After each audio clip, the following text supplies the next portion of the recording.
SEO tools can be super expensive. Fortunately, there are a ton of free ones that can actually help you achieve a lot on your site. Let's go through a list of my favorite ones that I use all the time.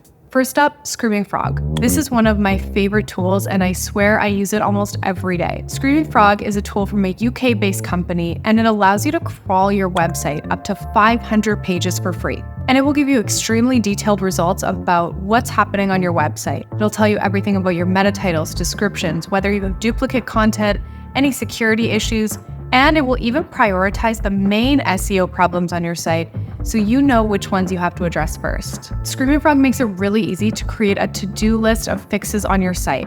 I use it all the time for clients, and people are always blown away by how quickly I'm able to identify the issues on their site, but they don't know that I'm getting it all from this one free tool. Next on the list, Google Search Console. This is another free tool that I literally use multiple times a day. Once you've connected it to your website, Google Search Console can tell you a lot of information about things that are happening in real time and historical data. I use it to look at my search engine position, so which keywords I'm ranking for. You can use it to see how your content is ranking on Google, which pages are acquiring users. You can even use it to see which pages might have mobile or performance issues, so any of your pages that are loading slowly or just not providing a good user experience. You can also use Google Search Console to submit sitemaps, which helps Google crawl and index your site. This is just the tip of the iceberg with Google Search Console. It's an incredibly advanced tool, and once you get the hang of it, you can start to do things that are more in-depth, like add structured data, verify fixes, and even see in the code what is going on each of your pages. The third tool that I use all the time for SEO is Google's Page Speed Insights.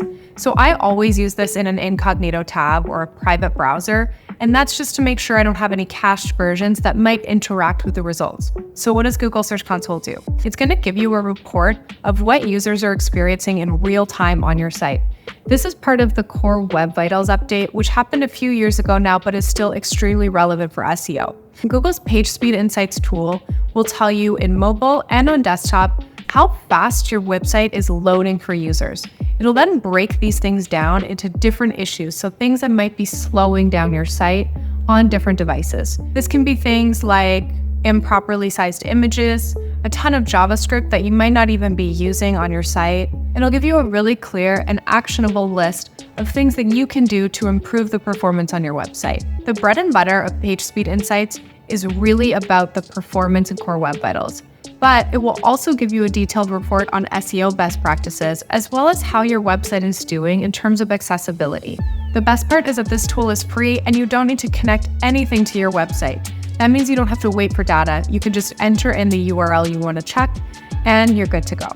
Now let's move on to keyword research. Keyword research tools like Moz, SEMRush, and Ahrefs are incredible, but they're very expensive. Here are a couple of the free alternatives that I'll use. First on the list is Answer the Public.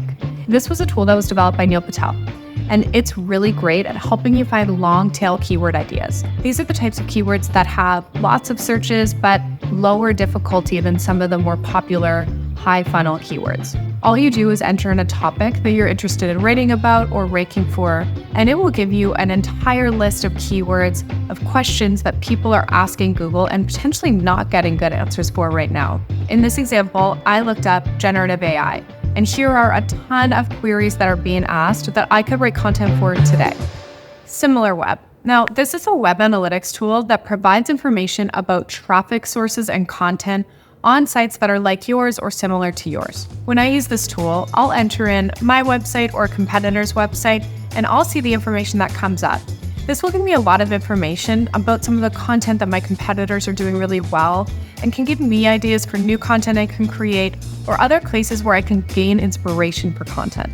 It can also give me good information about how I'm performing and how my competitors are performing for various keywords, organic searches, and traffic, as well as detailed demographic data on my audience. All right, we have to save the best for last. So if you are a marketer with very sporadic or limited keyword research needs, then the free plan of SEMRush is going to be the best tool in your toolkit. On the free plan, you can conduct keyword research and get about 100 daily ideas, and these will help you identify the types of keywords that you're going to want to rank for. So if you're a small business and you're just creating a couple of pages for your website, or maybe you only make a blog a week or so, and you need to do keyword research for these pieces of content, SEMRush's free plan is absolutely sufficient to meet your keyword research needs. And that's it. To be honest, the majority of the tools that I use every day are free. Of course, there are ones that I pay for, but I'm selective about the ones I pay for, and you can be too.